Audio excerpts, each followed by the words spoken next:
Tom Brady was on the Jake Paul podcast, and he went and like this clip made headlines because he like blew up on the media, and so like you watch the media like circle the wagons. It's fun watching like the media when they're like, okay, we all adore Tom Brady, so we don't want to shit on him, but we also want to like up on our profession. Mm-hmm. So watching the reaction from media to this clip of Tom has been kind of funny. Like people are just, for the first time ever, the media just like posts it and then doesn't have an opinion and just walks away, because it's Tom and it's against them. So they're kind of neutered a little bit. But it's more what he said at the beginning that I care more about. But take a listen. Tell me what you think. We're talking about going late in the draft. Elephant in the room. Shedeur Sanders. What happened, Tom? Why did he go so late in the draft? I mean, it's a good question. I wasn't a part of any evaluation process or Skip Bayless says otherwise. No. Well, everyone's got that's the problem with media is everyone can just say whatever the fuck they want and get away with it. Crazy. It's kind of unfortunate because there actually used to be a lot of integrity in media and there's way less now because everyone needs crazy voices to get heard. And it actually probably hurts a lot of relationships, which is not the goal of, broadcasting. It should be to develop and cultivate and solve problems. And rather than the critiques, I want people to offer solutions all the time. I thought it was a pretty fair critique by Tom on media. Yeah, people say a lot of shit. It's gonna burn a lot of relationships. Get a couple clicks. How would you offer some solutions? Right? Anyone can complain all day long.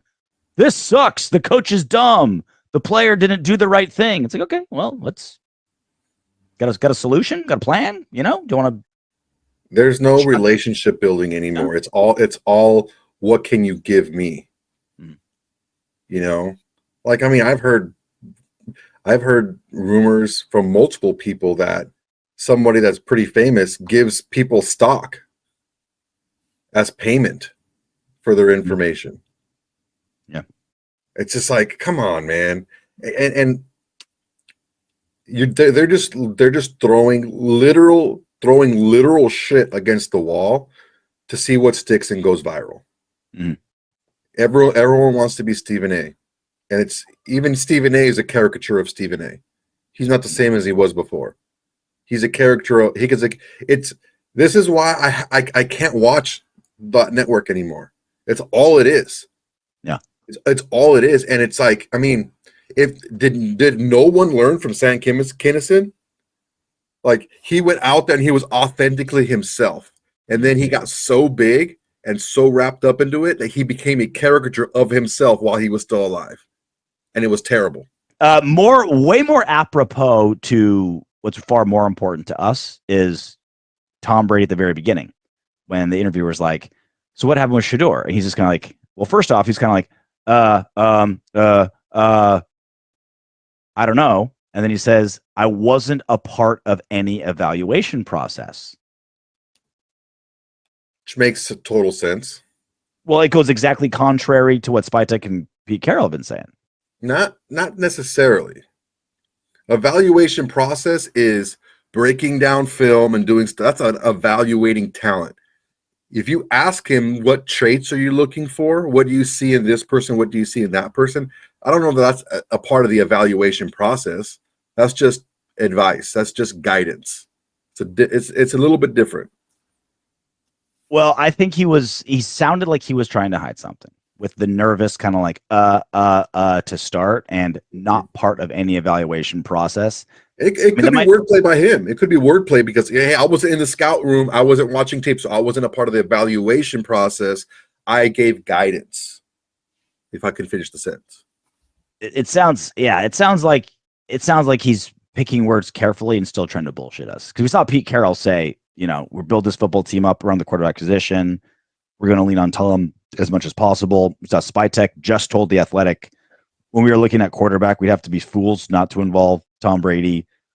So I feel like this is Tom kind of like, hey guys, I'm still a Fox broadcaster and I'm not doing anything. It's like, no, dude, smart. Come on. Yeah. But the thing is, it's like we have to take a look at. I look at what people are incentivized to say or do. Mm-hmm. What incentive does Pete Carroll have to say that Tom Brady has been a part of the process? None.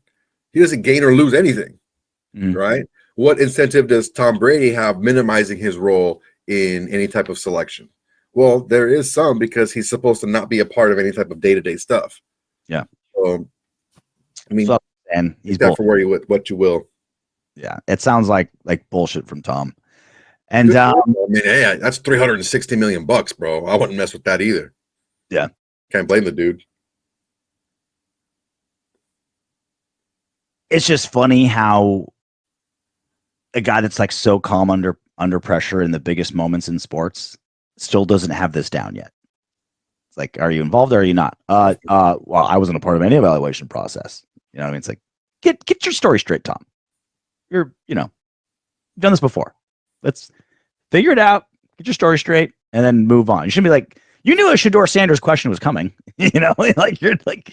You were as part of this Shedeur Sanders stories. Like, if Mel Kiper was Shedeur's number 1, Mel Kiper number 2, and you were number 3 on the Shedeur story. You're ahead of Dion, right? Everyone was over Dion.